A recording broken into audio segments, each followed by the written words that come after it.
Welcome to the Arsenal show. We are live, and it's the Arsenal versus Sunderland Carabao Cup quarter-final preview.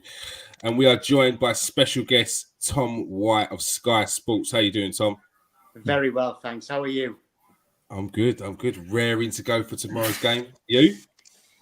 Well, I'm looking forward to it. Yeah, I'm looking forward to a day and night out. I'm not particularly looking forward to the actual game, but I'll have a good day. No. I'm sure you'll be fine. I'm sure there'll be a few youngsters out there, so it won't be as daunting as the team that's currently in firing form at the moment. We're also joined by a co-host, Steve K. How you doing, Steve? Yeah, you're doing, Kieron. All right, Tom, how you doing, mate? Very well, thanks. Very well. Bit disappointed Tom still ain't got his moustache there, but I thought he was going to show it off tonight. I couldn't wait to get rid of it. It's gone, Tom. It's gone. I bet. And of course, we're joined by my other co-host, Jerome Marks. How you doing, Jerome? Yeah, fine, thanks. Good evening. Thanks. All right. So let's get this underway. Big game for Arsenal, and obviously a big game for Sunderland. Sunderland are making a habit of being in these latter stages of cup games at the moment. I know the last time you came on, Tom, they were in the EFL Cup Trophy final, wasn't it? At Wembley. Papa John's Trophy. That was it. Yeah, we won. You won. Hopefully, this is not giving you too much good luck for tomorrow, because when you coming on here every time and win the game, especially against Arsenal. So we saw Lee Johnson's comments before the tie, and what were the odds of after he said that you was drawn up against Arsenal? And I saw yesterday or today that he hadn't been on his Twitter for about 3 or 4 weeks or 3 or 4 days afterwards. Probably because he was being harassed by young Arsenal fans. But I know he's only joking, and I know he has plenty of respect for Arsenal. But after he said that, there must have been a bit of worry that, please don't draw Arsenal in this game.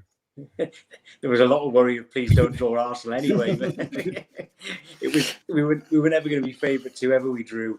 But I think thing is, I think he's described it as a bad dad joke, and that's probably exactly what it was. But then he actually did start his youth career at Arsenal as well. Yeah. So it was quite a strange thing to say. I've got no idea who he supports. He was born in Newmarket, which you'd think, okay, logically, you'd think, okay, well, he probably supports Cambridge United. But that's not really how it works. He said about Arsenal and Tottenham, didn't he? Which makes me think maybe he's West Ham. Maybe, I don't know, but yes, he could maybe he's West Ham. But I don't know. Either way, it was exactly how he described it, as a bad dad joke. But I'm sure he'll get a lot of grief from the Arsenal fans tomorrow, especially when you put in your fifth after 35 minutes. I don't know about that. It's not. I don't think it's going to be quite like that. Sunderland, they're still a good team. I mean, they're third in the league at the moment. 4 points off of top. They're in a good season. Do you think this could be a season where they could push through and get promoted? I hope so, because this is our 4th season down there, and I'm not a massively optimistic fan, but I only thought we'd be down here for 1 season. So 4th season is quite painful. Having said that, I have in a strange way quite enjoyed it. Whether it's this season or not, I don't know, because this is the best quality the league's been since we've been down here. Rotherham always get promoted, then always come back down. Sheffield Wednesday, they'll have a surge. They'll shoot up the table. There's still the old clubs like Portsmouth and Charlton who've been there. Charlton haven't been there the whole time because they went up the season. They beat us in the final, in the playoff final.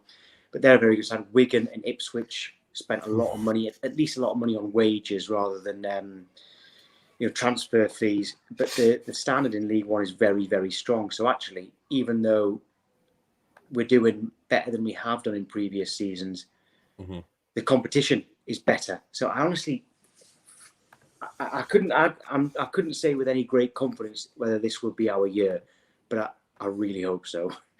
Yeah. Steve, big game for Arsenal. I know it's probably a big game for Sunderland, but it's just a bigger game for Arsenal, isn't it? Oh, it's a massive game for Arsenal. I mean, I called Arsenal to win this at the beginning of the season because I just felt this could be the only way we could get into Europe. I mean, things have changed a lot since then. No one would have thought we'd be where we are, sitting fourth at the moment, and not too far behind Chelsea. And there's a few people out there saying that not me, but a few people saying that we could challenge Chelsea. Personally, I'd just be grateful we finish in the top 6 and getting back into Europe. Yeah. But no, so it's going to be a really good test for Arsenal. It will all depend on the sides that are put out. I'm assuming they will be, but it'd be interesting to see what's going. I mean, I'd like to ask Tom. I mean, Tom, what sort of side will you put out? Will you put out like a full strength side against us? Well, at the moment, we've only got the last few weeks. We've only had 13 fit first team players, really. I mean, over the last 13, 14, 15, people have been in and out the last couple of weeks. All injury, by the way, not COVID. We've got one COVID case for tomorrow, and they've all got to get tested tomorrow morning. So in terms of what team he can put out, he doesn't really have a choice unless he actually plays kids, and there's no way, because all of those players are desperate to play at the Emirates, are desperate to play against Arsenal. Because Lee Johnson's right when he says Sunderland are used to going to places like Arsenal. Sunderland as a club, the fans, we're used to going to places like Arsenal. The current squad aren't. None of them are used to going to places like Arsenal because we haven't been in the Premier League for so long. So he will play the strongest team available. And the last 3 games in the league, we've been unchanged. Now, this one positive COVID case, I don't know who that is. There's also an injury down to one of our wingers called Leon Dejaku, who's formerly of Bayern Munich. He got injured against Ipswich on Saturday. So let's say he's fit and the positive COVID case is someone who was on the bench, he would go unchanged again. But he will definitely pick the strongest team possible. And that's not because he has this wild thought that he might actually win the competition. I don't really think he's got much choice. And what with 7,000-8,000 fans that you're going to have there as well, we've got behind that goal. Yeah, well, the away end, I think we were given 5,500 tickets, which we've sold out. And there may be a few who early doors got in at the Arsenal end potentially as well, who might have to, sit on their hands if we were to shock you and score. But we have sold out the away. The allocation we've sold out, which is quite incredible. So close to Christmas, a fan base that is not known to be a wealthy fan base at all, the working class. Going down to London just before Christmas at the most expensive time of the year is actually... Sunderland fans do get a lot of praise, and rightly so, especially the away fans. But that's quite incredible. Again, that we don't hold any hope of winning, and we still get 5,500 there away in London is incredible. It's not as far for me as it is for most of the fans, but for them, just tip of the cap to all of you. Yeah, definitely. Do you think this could help your season with any of these players, that they're getting a taste of what it's like to play against these sorts of teams? I think it might help them if they are a couple of players who are very, very, very good players for League One. It might help them get a move. That's not what you want. We've got a lad. I don't know. You might later on be asking if there's anyone you should look out for. We've got this central midfielder who's come through our academy, Sunderland through and through. I think he might be only 19 still. A guy called Dan Neal, central midfielder, and he just sticks out like a sore thumb because of his pure quality. He's got a lot to learn still, because this is his first season of first team football. He was never really loaned out. He was always just kept in the under 23s. But he's doing his first full season of first team football now, and he's just a class above. When you just watch him, even just the way he receives the ball is a cut above League One, and his touch is a cut above League One. The way he strikes a ball with both feet is a cut above League One. He's got the work rate to go with the rest of the top players in League One. He's something special. Thankfully, he's just signed a new contract. But I'm kind of, although I certainly don't want him to have COVID, I would kind of be, if he was the one, let's say he doesn't play tomorrow, it would be bad for us in an attempt to try to win, but I could do without you nicking him. Or the fact that it's on TV is a bit of a worry for me. Yes. He really stands out. He's a quality young player. Yeah. Jerome, is there any worry in your mind that Sunderland can cause an upset tomorrow? I think Tom was playing mind games there when he said this is a game they've got no chance of winning. Yeah, I think Look, you'd like to think not. I think, like Steve said, he's going to have no choice, Arteta, but to rotate the team. And one of the reasons Arsenal have been doing so well recently is because they've been able to play basically the same pretty much 11 players every week. So I don't think it will be one of those, a game where there'll be massive, a big scoreline. I think it will be tighter than probably what most people think. He's under sort of every game really. Arteta's under a bit of pressure, isn't he? Mm-hmm. So he needs to, I guess, play as a stronger team as he can, but at the same time, he has to rotate because of the fixtures that are coming up. I think we've got a game at the weekend and then a couple of days afterwards. So he has to rotate, and the central midfield player that Tom was talking about, if he's up against El Nene, then he's got half a chance. Poor old Mohamed El Nene. He gets it every week. Poor Mohamed El Nene ain't that bad. He's all right. He does a job. As long as it's not too expansive with his passing, he does a job. Tom, are you worried that Arsenal might bring Pierre-Emerick Aubameyang back into this game, since he's not played in a few weeks? It's a strange one, that, because if he really is finished at the club, there's two sides of it. If he's absolutely finished, then he'll be nowhere near the team because he won't even be training with the first team. I don't know whether he is or isn't. But if he's just fallen out so badly with Mikel Arteta that Mikel Arteta wants to kind of humiliate him, which I very much doubt, he might say, you know what, you're playing against Sunderland. I was going to play one of the kids up front, but you're going to play. But at the same time, why would he do that when he probably would like to give Nketiah some more minutes? Is Balogun, he didn't go out on loan, did he? No, he didn't go out on loan. No. He could play him up front. He might put Martinelli up front rather than on the wing. You kind of think, why would he waste this opportunity against a League One side to give someone some experience rather than giving it, would he really put Aubameyang in on that? I mean, if Aubameyang does play, then it's going to be very, very tough for our defenders. I was going to say, is this more hope? Is this more hope he doesn't play Aubameyang? It would also be very difficult against, I like Nketiah. I'd like to see more of Balogun, to be honest. I can't really tell you that I know him as well as you would know. But then again, he could put one of them out on the wing and play the other one up front still. In fact, he actually could play both of them and Aubameyang as a front three. But yeah, I'd probably be quite happy to not see Aubameyang's name. Do you honestly think he could play? Is it not just a case of he is finished now? He is. You asked if he was training on his own, Tom. He is training. Oh, you never did. If he was training with a team, he's training on his own. If you believe the rumours to be true, and he's supposed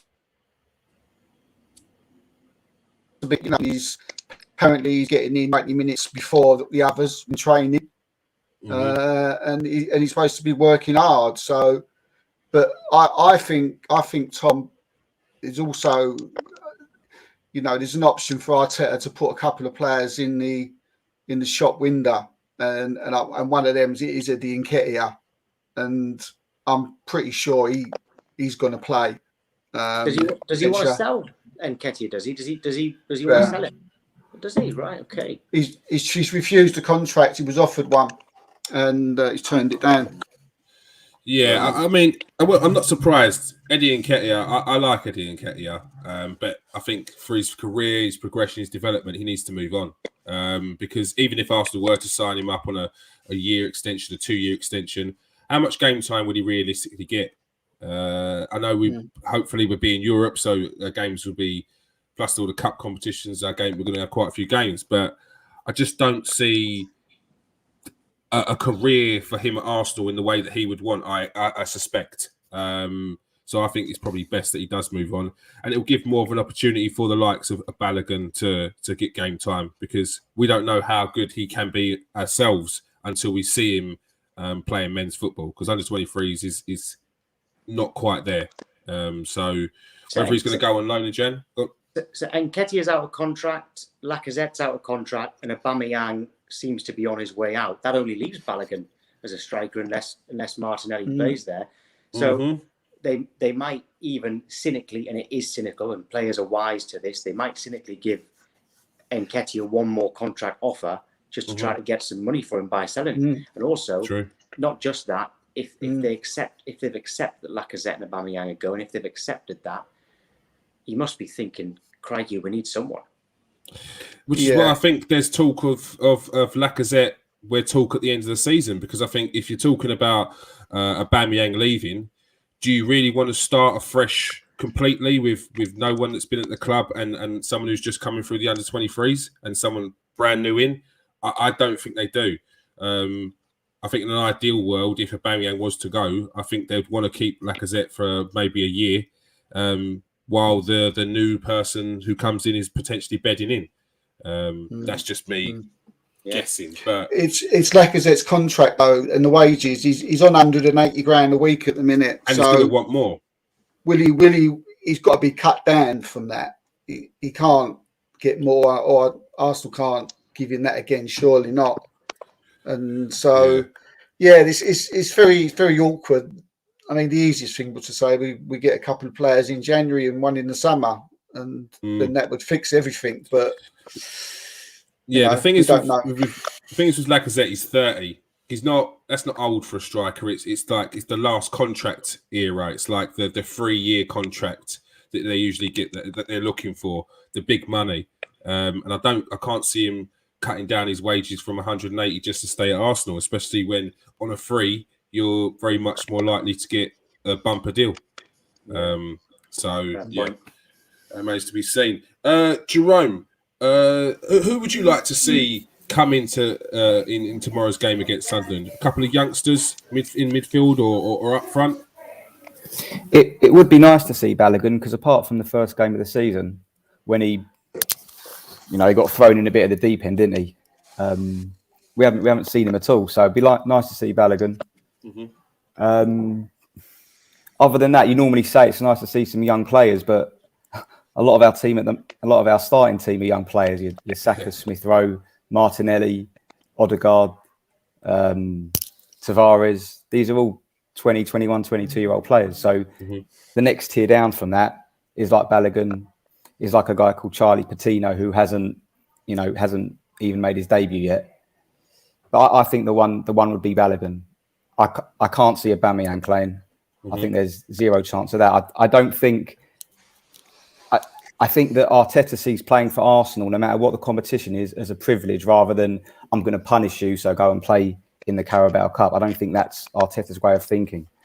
So I can't see Aubameyang playing. Lacazette, he's going to have to rest him. So it's either probably up Nketiah or Balogun up front, so I'd go for Balogun. I've heard a lot about that Charlie Patino, though. I've never seen him play. I've heard a lot. He's left-footed central midfielder. Kind of can get forward from midfield is what I've heard. I've heard a lot about him. This might be a good opportunity to throw him in there. But if you those out of contract strikers we were talking about, am I right in thinking Chambers and El Neni also out of contract?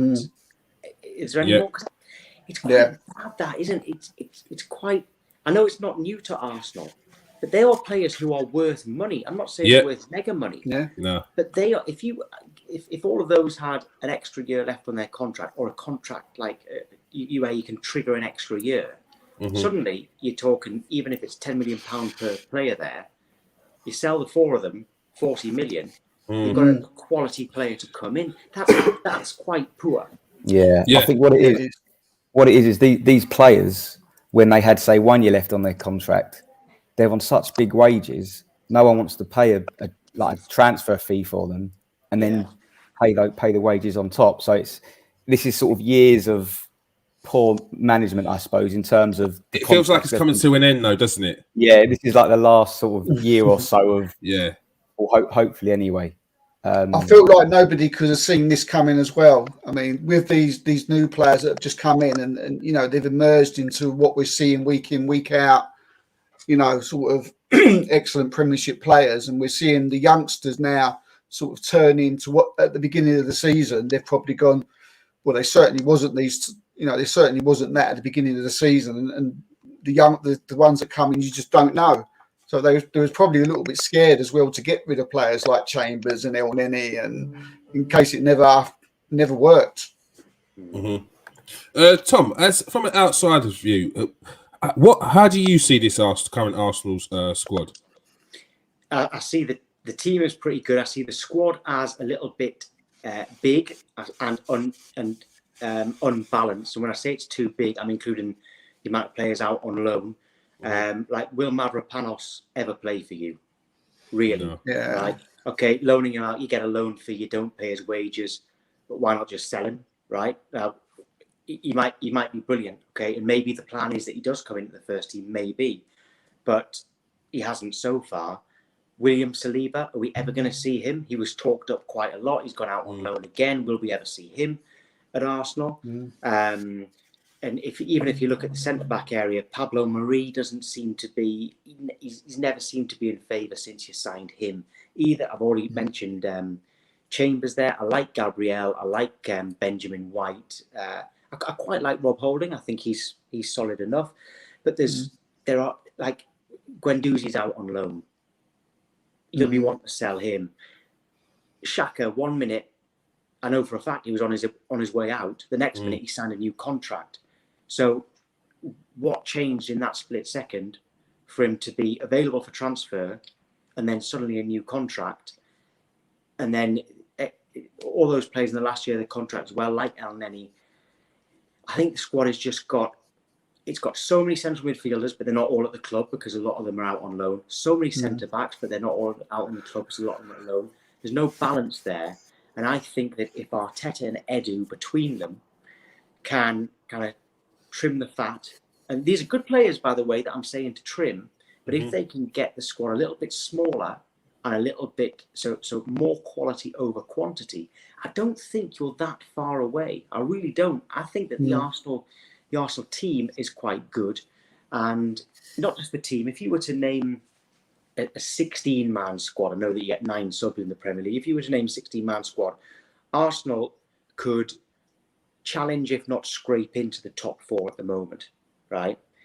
If they can add a bit more quality to that, then they could cement themselves in the top 4. And if you can just keep progressing back to the days when you can challenge for the title. But I do like your squad. I just don't like the fact that so many players seem to have been discarded and are out on loan. And also don't like the fact that some of your players discarded and suddenly brought back in. And then he was available, then he's playing. I've mentioned Xhaka there as well. I know that Lacazette was available in the summer, but now he's your key man. It's kind of like it's as though there's indecision from someone. It's messy, isn't it? It's messy. It seems a bit messy. Yes, that's a good way. I think it's a bit of a mess, and I don't think it'll take a lot to tidy it up, but it does need someone to be decisive, whether that's Edu or Arteta, the two of them together, whoever else is involved in the recruitment and the sales. It can be tidied up without a great deal of upheaval. All right. Thank you very much. Tom, give us the lineup you think that Lee Johnson will go out with tomorrow for Sunderland. Yeah, well, if like I say, it's been 3 games unchanged, right? And as I say, I don't know who the person who tested positive for COVID is. So let's just, I can't guess that. But in goal, we've got a guy called Torben Hoffmann, who's on loan from Bayern Munich. We've got an option to buy, and that option to buy becomes automatic if we get promoted. So he'll be in goal.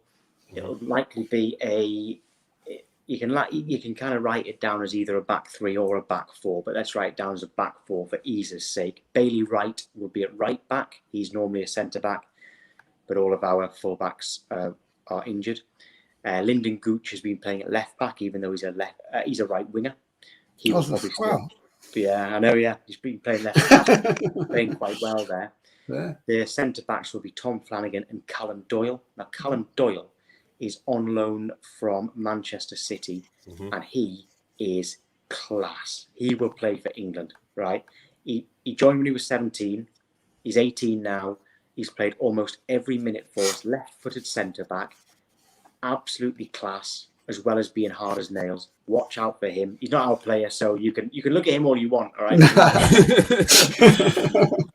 It'll be a midfield three of Carl Winchester, who has been playing really well this season. He started the season at right back, but he's naturally a central midfielder. He'll be in central midfield with Dan Neil, who I've been telling you about, and Alex Pritchard will play number 10. You might remember him. He once cost £11 million. He played for Tottenham, didn't he? Played for Tottenham. Tottenham, Norwich, Huddersfield. We got him in the summer. He'll play number 10. The two wide men, if he's fit again, it'll be Leon Dejaku, but he's a doubt because he got whacked on Saturday. He's the one who was at Bayern Munich. He signed for Union Berlin permanently in the summer, then immediately went out on loan to us. And we've got an option to buy. And out wide, stroke up front, is someone called Nathan Broadhead, who's on loan from Everton. He's got 5 in his last 5. And the out-and-out striker is called Ross Stewart, who's having a very good season. We signed him. He's Scottish, big, tall Scottish striker, who we signed from Ross County last January. He'll play up front. So I've set it there as a kind of 4-2-3-1. It could easily be 3 at the back, with Gooch and Dejaku as kind of wing backs, with Broadhead and Stewart up top together. But Ross Stewart, his nickname's Loch Ness Drogba, actually. That's a well good nickname. It's a brilliant. But I tell you, who he actually reminds me of more. It's interesting. We had on loan from you someone who we think very highly of, did very well for us, was Niklas Bentner, right? The Prince. Yes, he did well for us. We like him. But Ross Stewart, he plays in a very similar way, and he's got a similar build and running style to Niklas Bentner. He just works a little bit harder. So that doesn't take much. That's the kind of player he is. That's likely to be the starting 11 if Dejaku is fit, and obviously I don't know who the COVID case is. And who's your most dangerous player? Who's likely to unlock the defence of Arsenal of all of them? Well, our best player is probably Dan Neil, who I was talking about earlier. The most likely to score, we would have said all season, we would have said Ross Stewart, but Nathan Broadhead, he came in, had to kind of get his match fitness, then he got injured, and he's come back and he's been brilliant. It's strange that he's on loan from Everton, because I think he's 23, which is quite late to be kind of, not either Everton would, you'd think they would have either let him go or they'd be playing him by the age of 23. Yeah. Now that he's got 5 in 5, I actually think that he's probably our main threat. But if Dejaku's fit, he is lightning quick. Lightning. And that could cause a problem for... Do you think Tavares will be left back, do you? Rather than but he's frighteningly quick. He's fast, strong. That would be quite a nice battle to see, actually. Yeah, no. With regards to Everton's under 23s, they do have an more of the older squad. I remember looking at Everton's youth team before, and I thought the same myself. I thought, how comes they've got so many players that are 21 and above, and a lot of them still going on loan? So I don't know whether it just must be an Everton thing. I think Newcastle are very similar. They've got quite a few older players in their under 23s. Jerome, give us the predicted lineup for Arsenal tomorrow. So I think Leno will play in goal. Yeah. I don't think Ramsdale will play. I think he'll totally change the defence. I think he'll play Tavares left back. You'll play Cedric right back. So Tom, you're a quick winger. They should put him on Cedric's side. I think he'll play maybe Chambers and Holding centre backs. Midfield. I think Maitland-Niles will probably come in. That's good. El Nene, I'm sure, will play. There'll be Not probably. Lokonga? You know what? I think Lokonga had COVID. I think that's why he wasn't involved against Leeds. He did actually. So You're right. if Lokonga's still got to be out, then yeah, maybe Maitland-Niles and El Nene. I think Pay will probably play from the right. Smith Rowe obviously didn't start the last game, so he might play behind the striker. Then you might have Nketiah and Balogun perhaps, or Martinelli and Nketiah. I think it'll be totally different. You think it could be a lot of changes? I think there'll be a lot of changes. All right. Tom, give us your score prediction for the game. God, if you say Sunderland are going to win, I totally understand that. It's fine. You can tell me the real score off air. I will not be predicting a Sunderland win, unfortunately. But I tell you what, though, if we can take it to penalties, I mean that will be well worth the whopping £10 that the away fans have been charged, which we are very grateful to Arsenal for. They're good with that. They're good. They're good with the Carabao Cup. Yeah, no, we're happy with this. I think they'll give us a moment to celebrate. So let's say we will score, but I'm going to say 3-1. I was going to say 4-1 to Arsenal, but I'll say 3-1. I think you might go easy on us. I think 3-1. All right, we have a lot of respect for Sunderland. If Pritchard has a good game, he could actually give the defence a tough time. All right. Yeah. He could. Got to be careful. We've got to be careful. I think Arsenal got to be careful. Steve, give us your score prediction. I think we win. I wouldn't be surprised if it went to penalties. If we play the same team as what Jerome has just said, I think it could be a little bit of a mistake, but I think Jerome's right that's probably the team he will play. So I think it's going to be a really tough game. Like Tom, you've already said there, you know, you got 5,000-6,000 fans. You know, that's going to be an extra man for you. It's not often they get a chance to go and play at the Emirates. You know, all those players are going to be up for it. And it can go one way or the other. They can either get a little bit starstruck or they can have the best games of their lives. So I would rather see sort of half the first team and half, you know, some of the fringe players. But yeah, I'm going to go. I'm going to go. I think Sunderland will score. I'm going to go 3-1. But something in the back of my mind, if he doesn't play the right team, it could go to penalties. Do you think there's going to be that many changes? Do you think there'll be as many changes as Jerome says? Yeah, I think he could. I think he probably will. He probably will change all those players. But I just think just got to be careful. It's a quarter final. It's a cup. You know, we don't want to mess up. And I would like to see, like I think Simon put in the comments, he would like to see a 50-50, and I agree there that I'd like to see a 50-50. And I just think you can't take teams like Sunderland for lightly. I mean, Tom, you know he knows, but Sunderland are playing really well at the moment. That's another thing. So they're a confident side. And sitting in a good position in the league. So, but yeah, it'd be interesting to see the team what he puts out. I do agree with Jerome; he'll change it a lot. So that's why I think it's going to be a tough game. But yeah, I'm gonna go 3-1. But there's something nagging in the back of my head. I think it could be tougher.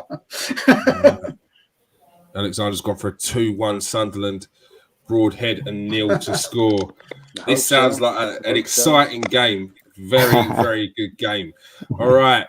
Tom, thank you very much for joining us tonight. Greatly appreciate giving up your time. My pleasure. Last time I went to in fact, the only time I've been in the Emirates for a game, Arsenal 0, Sunderland 0 under Dick Advocat, and we survived in the Premier League that night. So I was there. that was I was in the Arsenal end as well. I couldn't get a ticket in Sunderland. So my good friend and colleague, Julian Waters, another presenter, he gave me his son's season ticket, and I went with him. And 0-0, the longest 90 minutes in the history of football. But I came away very, very happy. I think I celebrated all summer just at summer. I remember Dick Advocaat on the pitch. Something in the back of it was right, weren't it? He come on the pitch, and I was just standing because I think we had to win that game to get into Europe or to get into the Champions League or something. No, it was a point. We needed a point each. Yes, right. But you really went for it. I mean, you didn't go easy on us. No. And Billy Jones hit his own crossbar at least twice in the game. And we were just, oh God, the relief at the end. And some of the players, someone just said, Dick Advocaat cried on the pitch after the game because he claimed he was retiring. He changed his mind and came back. But some of the Sunderland players were like, honestly, like something out of Saving Private Ryan. Seb Larson, like just jumping in front of these absolute cannons. Seb Larson's a player. Oh, he was. The thing is, he was such a classy player with a great. Like you'll remember him probably as a winger. For us, he was kind of box to box midfield, and oh my God, he was risking his life for some of the challenges that he was making in that game. Yeah. And at the end of it, half of the Sunderland players just dropped to the floor because they had nothing left to give. Like pure. That's what you want. I'm sure that's what you want tomorrow. That's why we stayed up. That's why we stayed up. Right. Yeah. Remember it well. All right. Thank you very much for joining us again, Tom. Really appreciate your time. Cheers, Tom. Thank you, mate. Take care. See ya. Speak to you later, mate. All right. That was Tom White. Make sure you go and give him a follow. He said it's going to be a 3-1 victory to Arsenal tomorrow. Very, very, very good game. I'm sure it will be.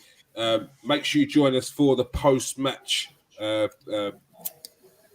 reaction. I need to say post-match press conference. Not quite. We're not there yet. Post-match reaction live at 10 o'clock. All right. So before we go on, we are going on now. I wanted to ask you guys, as we're midway point into the season, how do you think our season's gone so far, and what are your expectations for the end of the season? I'm going to start with you, Steve. How would you say Arsenal's season's gone so far, and what are your expectations league-wise for the end of the season? I couldn't have hoped for anything better than this. Mm-hmm. If someone would have told me at the beginning of the season, we'd be sitting fourth, just a few days before Christmas, I would have laughed in their faces and told them they hadn't got a clue what they're talking about. So to be sitting fourth, watching the football that we played, watching our youngsters coming on like they are, I'm over the moon. I'm buzzing, and I was losing a bit of love for them. I must be honest, and everything just seems to be bad all over the club. The owners I wasn't happy with the owners. Mm-hmm. I wasn't happy with what was happening on the pitch. I wasn't happy with the majority of the fans. Yeah. I must be honest, I wasn't. But now I'm buzzing again, and now I'm finding myself, screaming at the telly again. Sort of hiding behind the sofa again, which is the great, because that's the way I've always been my whole life, that I've supported Arsenal. So now I've got that fear back if we're going to lose, where before I was losing it. But so I can't ask for any better. I think that Mikel Arteta has done an absolute incredible job. Mm-hmm. He's came into an absolute mess of a football club. He wasn't given a lot of money at first. He went on and he won the cup, and was given a bit of money, bought his own players. Well, not a lot of money. We knew that he knew that we needed quite a few players in a lot of positions. So he couldn't go out and spend 40 millions, 50 millions, 60 millions on players. He's gone out there and spent 15s, 25s here, there. And would you change Would you change that with regards to? Would you change the way Arsenal have done it with regards to? Would you want to go out and start bringing in the 50, 60 million pound players, or would you want to keep it as what we're doing now with bringing in players maybe people don't know and it's costing us less money? No, I think we've had enough of that now.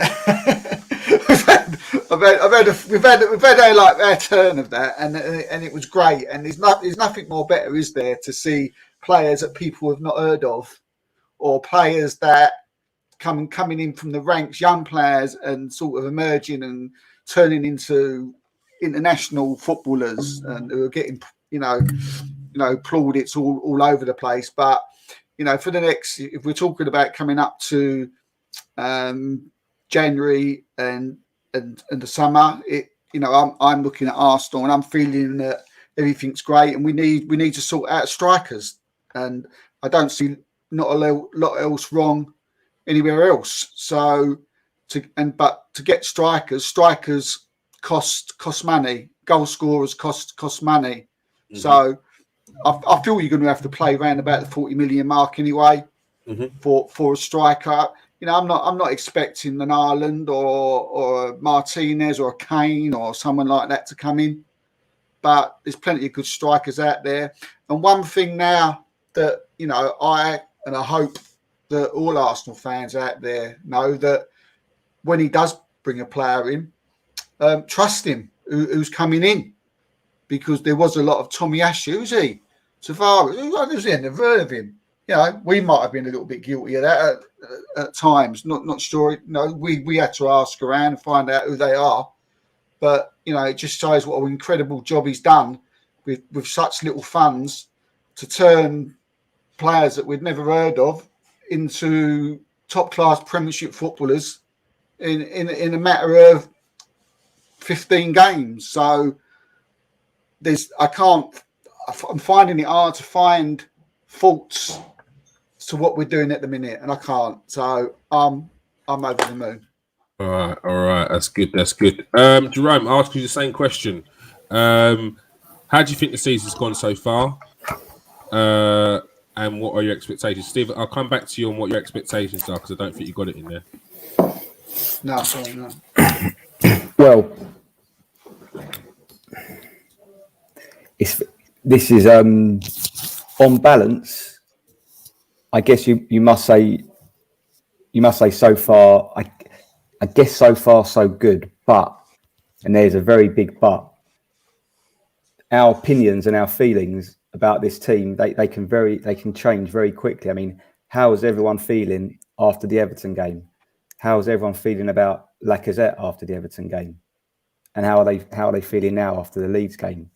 Things can change very quickly. If you would have said to people after the Everton game, do you fancy giving Lacazette a new contract? I can't see anyone saying, yeah, let's spend some more money on him and have him in our team next year. Mm-hmm. And then a couple of weeks later, people are sort of raving about him and saying that this is our striker for the rest of the season. We're fourth.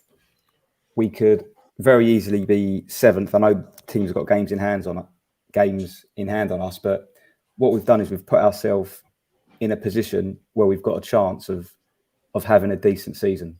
Mm-hmm. And that's very different to how things were last season and the season before. I think we're heavily reliant on our first choice 11. I think if we get a couple of injuries either in defence or a couple of the young attacking players that we've got get injured, I think things can look very different. But being positive, we've given ourselves a chance, and we could finish fourth this season. Then again, we could finish eighth. But what I think Arteta's learned is he's probably learned his best 11, which he might not have knew before. He's got a bonus in Martinelli now that wasn't on the scene earlier on in the season, and that is a massive bonus. But he's lost what he thought was his star striker, his starting striker, probably for the rest of the season, unless something changes internally. So everything's still up in the air. There's a lot of possibility. There's a lot of possibilities of how this season can end. But to be fourth, to be in the quarterfinal of this cup. You got to say you'd have taken that before the season started, and certainly after the first few games, you'd have taken that. So props to the team and Arteta, and let's hope it continues. Yeah. One thing I will say about that, because you made a good point about with regards to the team having to be the specific team to make sure it's clicking. Remember, we said this before, and I think the front three has changed since then. Okay, bar Saka, which I mean he's never present. He's never getting removed from the team. But I think up front we had Aubameyang, and on the left we had Smith Rowe, and now we've got Martinelli. Up front we've got Lacazette, and yes, we've still got Saka. Now Odegaard is sitting behind. So although it does feel very much like you have to have these specific players, of those specific players, there's now like 5 or 6 rather than just 3 up top. Central midfield's a little bit different, but again, we had Xhaka out the team for however long. We also had Partey out the team, and we had the game where we was playing Ainsley Maitland-Niles and Lokonga, and we still managed to win. So there's I completely agree. It feels like we have to have the right players in the right positions, and they've got to be ticking and doing this and doing that. But one thing I will give massive props to Arteta and the team is they're adapting very quickly. It doesn't feel like it's too long once we've had to change it to still manage to pull out a result. Yes, it might not be as smooth and free flowing as if we had the specific players in those positions, but we're still managing to get results in certain games as well. Yes, the Everton game was horrible. That's why I think we were so angry, because it was completely removed from what we've been seeing so far this season. There's certain aspects that we've seen in the games, but that Everton performance, it still hurts that how did we lose against that team? And it's the same against Man United. Yes, Man United are not a rubbish team. They weren't in great form, but we were bad, and we still should have felt like we should have got something against them. And that's rather telling for me. That says that we're in a much better place, like you said, than we were last season. And I feel like I'm definitely seeing progression.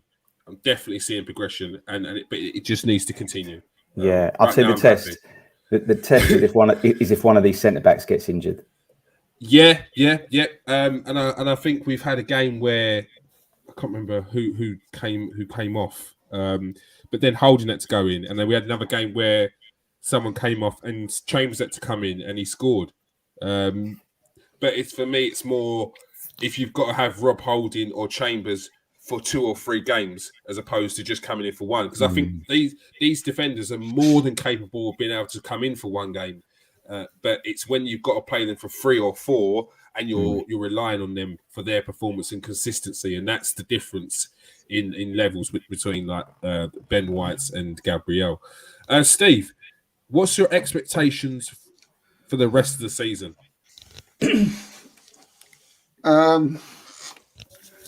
Just progression.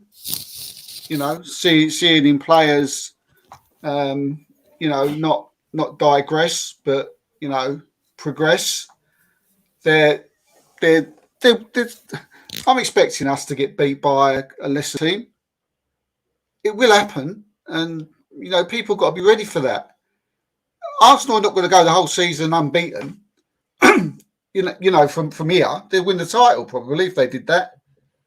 People got to be realistic, on what to expect. We're the forwards are playing fantastic at the moment, but our team is still very young, and if we I just want to get Europe. I don't expect. I don't. Should we be better than Man United and Tottenham? Not really. What gives us the right to say we should be finish in front of them? Tottenham could bring a couple of players in Jan. Rangnick could hit it off with Man United. and we finish 7th, and then everybody's going to turn around and say we've had a bad season? I'm not, because this is still progression to me. These are still young players. This is still a team that needs things, happening to the side, and Lacazette will need changing eventually. Lacazette will have terrible games, and we will lose matches. We will get injuries like any other team gets injuries, and we will struggle. But we can't. We got to expect that like every other team. So for me, it's Europe. I'd like to get in the top 6, as long as we get in Europe one way or another, whether it's winning a cup. Mm-hmm. And at the end of the season, I want to be able to sit back and think for next season, here we go. Now there's a team there for next season that can now challenge for the Champions League, because places. Because at the beginning of this season, we didn't have one. Right? If I can start next season with a team that can, that's progression. That is progression. And hopefully by then we would have bought, a new striker. But, please, I did say it, I said on the last show that, we are going to get beat, and we are going to get beat by lesser clubs. And if you don't think that, then you've got to be ready for that. Because like I said, it's something that I always say, this is football. We haven't got no given right to win every single game we play in the Premiership. But when we do lose, it's not lambast them. It's not lambast the manager. It's not like have an eight sort of winning run, or we 8 lost, and then we'll sort of maybe draw one or lose one, and then start ripping the team to pieces. Yeah, we can be upset, we can be gutted because we feel we should have won. But let's keep it balanced, because they was ripped apart after the 10-game unbeaten run. Then they was all slagging them off against United, slagging them off after the Everton game. They're not, and now they're all back on loving them again. So it's just, and it will happen again. We'll have a couple where we're rubbish, but just this time, don't have a go at them. Let's get behind them. It's just football. We're not going to win every single game. It don't happen. Liverpool, Man City will lose against a load of old crap this season. Liverpool will. Chelsea will. We ain't got no God-given right to win every game. I want to finish in Europe. That's what I want. All right, Jerome, what's your season's expectations? Oh, you're muted. We're in a mini league, aren't we? Of us, United, Spurs, and West Ham. That's our mini league. I think it'd be hard to finish above United. I think they'll probably finish 4th. So I think 5th or 6th will be fine. Mm-hmm. I think lower than that, not so great. Yeah. But my expectation, 5th or 6th, I would say. And if Arsenal were to get top 4, that'd be amazing. That'd surpass expectation if they got top 4. I think. And people saying that if he doesn't get top 4, he has to go. Ludicrous. Yeah, absolutely ludicrous. Yeah, they're just if they're saying that, then then they just want the manager gone regardless, I think. Mm-hmm.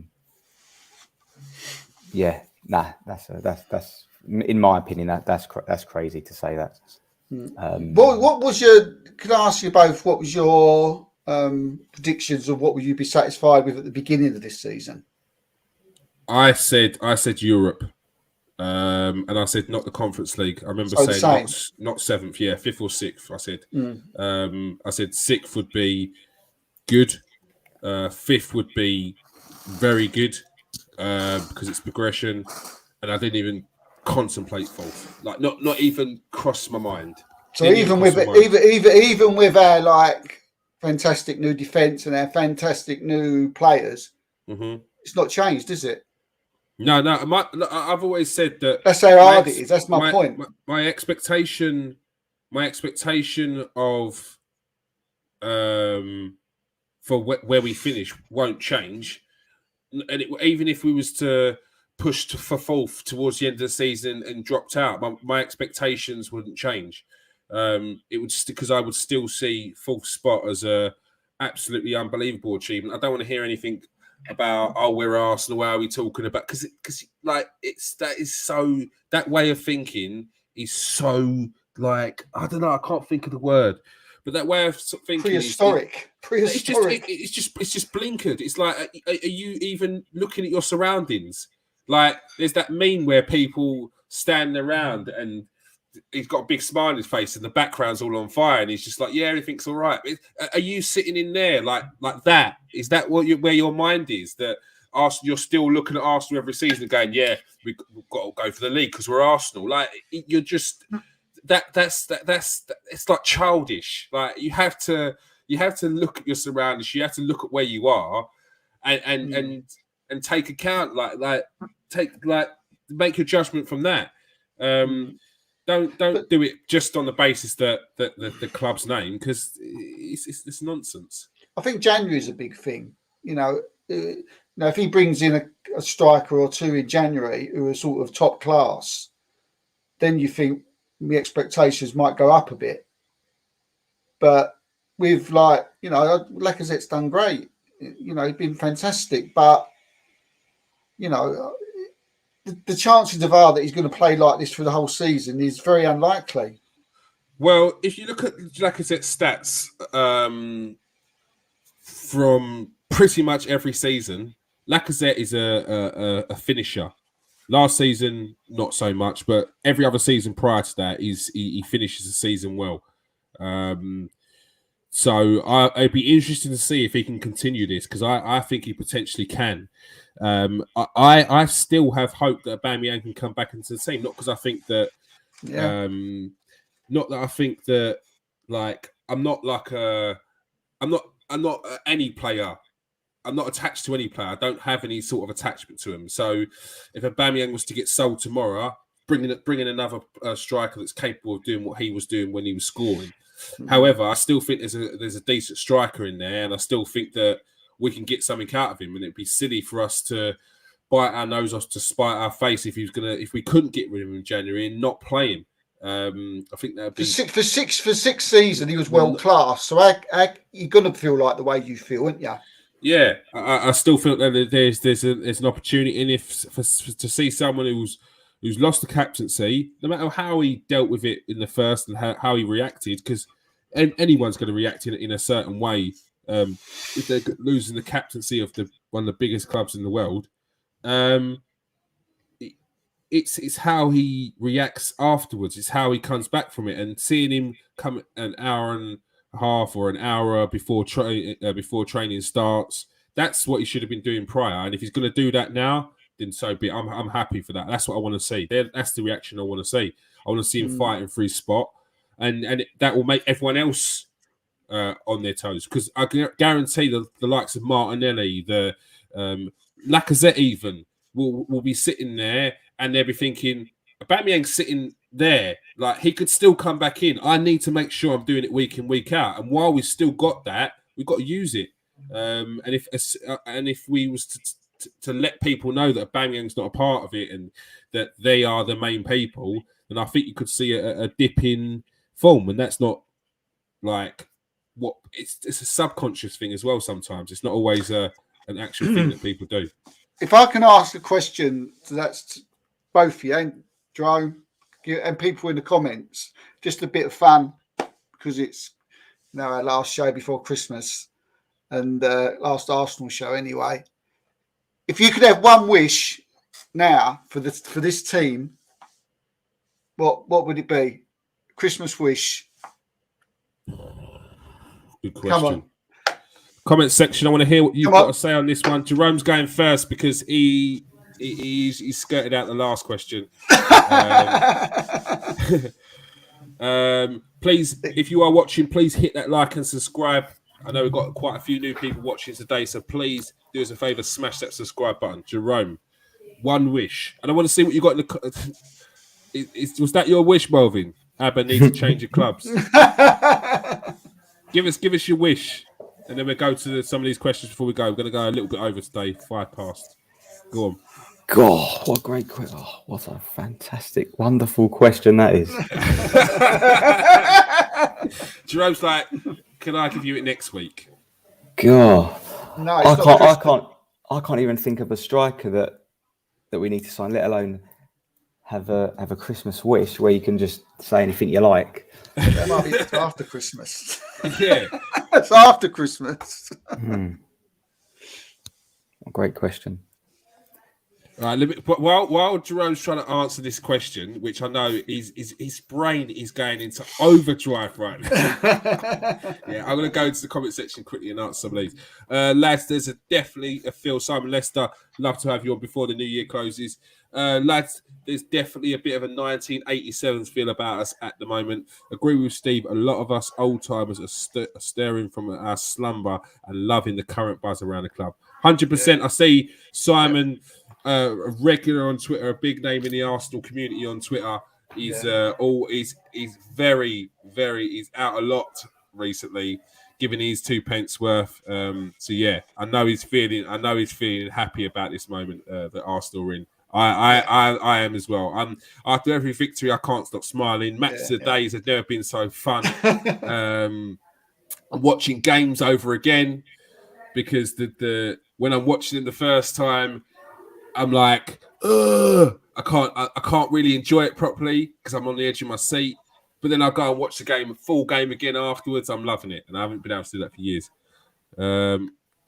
Jerome still is pondering the answer to this question. Wow, what have you done, Steve? Paul Belay said, after the first 3 games, I was really concerned. Still a few of the same things every season, dropping points at silly pace, especially after leading against at Man United and Everton. But we're 4th. Let's kick on. Hopefully win one of the cups.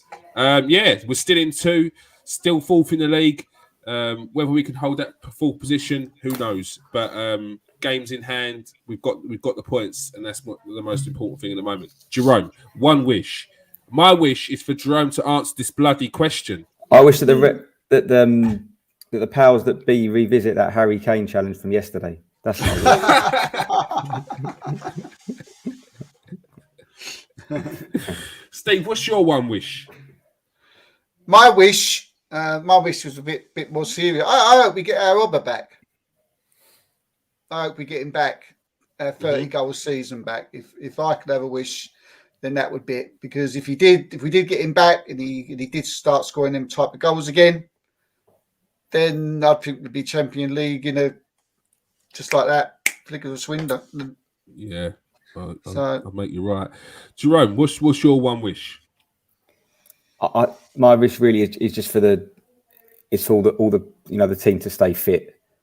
I think that's my main hope and wish. Because I think if that happens, I think we've got a very good chance of having a successful sort of second half of the season.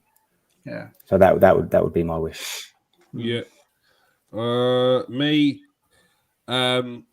We take the points that we should be taking. So these teams in and around us, teams below us, we've taken them points. We've done pretty well in this first half of the season, but look, I'm not a free hit man. So this nonsense about free hit, when people just want to throw the word free hit at you because you say something like it's going to be a tough game. Well, what you call it, a free hit? No, that's not what we're calling it. We're calling it a tough game. Like, it's just being realistic. It's going to be a tough game. So we play against Man City, against Liverpool. Just put in a good performance. Try and get some points out of it. Try and make it a tough game for them. And these other teams in and around us, below us, take the points off of them. And I'm including Man United in that game. We can go toe to toe with Man United, the Leicesters. We're back up there now with regards to challenging these teams. Man United have been a bit of on and off this season, but on our day we can definitely give them a game. and I think we should be taking points off all of these teams. So the big word is consistency, isn't it? You know, we're not going to win every game. You know, that doesn't happen if you're Man City. So we're not going to win every game, but you just want some kind of consistency. You know, where you're seeing, you know, you're right, we might lose one or we might draw one, but you want to get them back on track, you know, quick as possible. Like people will point out the fact that we dropped points against Crystal Palace and Brighton, but the Crystal Palace game, we didn't play great, and we scored a last-minute equaliser. So that's a point game for me. Brighton, we just didn't play well, and Brighton are a very good team. Graham Potter's a very good manager, like very very tactical manager, and he made it a tough game for us. And Brighton will be a tough game while they've got him as manager. So 1-0 victories against them, 0-0 draws. I mean, we should be doing better than that, but try and sneak a 1-0 victory against them. Try and not concede against Crystal Palace and nip a goal in that one. So, we could definitely, as Steve said, be a bit more consistent and make sure we take the points of the teams that we should be. All right. Thank you very much for joining us tonight, guys. Pleasure. Cheers. All right, and definitely thank you very much for joining us. All the Sunderland fans that were in there tonight, I really appreciate your views. Thank you very much for Tom White for joining us tonight. Really, really good having him on. Let's go individually as I always do. It's Christmas, isn't it? Thank you very much for joining us, Simon Lester. Thank you very much for joining us, Sirius. Thank you very much for joining us, Melvin Marks. We'll have to get you on before New Year's. Maybe you could join us for the fun show that we're going to be having soon. Get Simon Lester on as well. Thank you very much for joining us today, Ryan. Thanks for joining us, Paul. Thank you for joining us, Alexandra. Thank you for joining us. Who else we got in there? And that is it. Merry Christmas, everybody. Oh, there we go as well. Thank you very much. And as Steve said, Merry Christmas. All right. Peace out, people. Stay safe and wash your hands.